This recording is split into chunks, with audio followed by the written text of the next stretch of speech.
أصدقائي وصديقاتي، نهاركم سعيد. جولتنا النهاردة هتكون في منطقة الأزاريطة، وتحديدا في شارع سوتر. طبعا كلنا فاكرين أرض كوتا أو ملاهي كوتا. أكيد كلنا لنا ذكريات في أرض كوتا أو الملاهي بتاعت زمان وإحنا صغيرين. كنا بنيجي ونستمتع في الأعياد والمناسبات، وكمان رحلات المدارس، وكان كمان في سيرك جميل قوي. وبعد كده كانت اتعملت أرض للمعارض، كانوا بيعرضوا فيها كل فترة معارض للملابس والأجهزة وحاجات كتيرة قوي. وكانت في وقت كبير جدا كان جراج برضو. تعالوا دلوقتي شوفوا بقى شكلها ايه. اختلفت 180 درجة، بقت عبارة عن مجموعة محلات ومطاعم وقعدات جميلة وكافيهات. دي قعدات لطيفة جدا في الشتاء، في الجو مشمس وجميل. وهنا مجموعة محلات،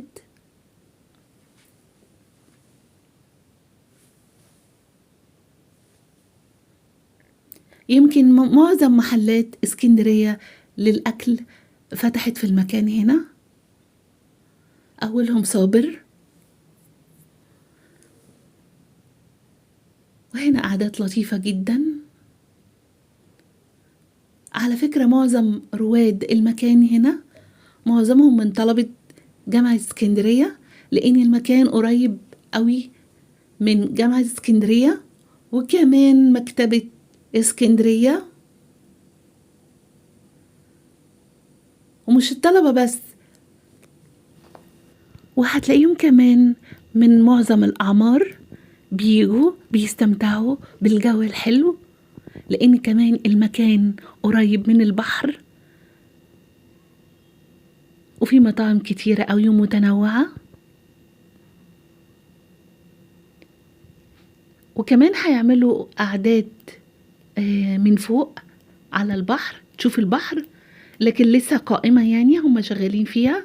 وفي محلات كتيرة قوي لسه ما افتتحوهاش. وكمان في مكان مخصص للأطفال، اللي عنده أطفال وحابب يجيبهم معاه هيستمتعوا كمان الأطفال والكبار، لأن في مكان هو مش كبير قوي، هو مكان صغير كده مخصص للأطفال. الحقيقة المكان مبهج وحلو جدا، ودي قعدات لطيفة قوي في الجو الشتاء بتاع الصبح ده. جو مشمس وحلو قوي، ومحلات كتيرة موجودة. يعني المكان متنوع، مش محل أو اتنين. وكمان في مكان مخصص للباتيناج، اللي حابب يستمتع كمان. تأجير الساعة في الباتيناج 100 جنيه، ونص الساعة ب50 جنيه.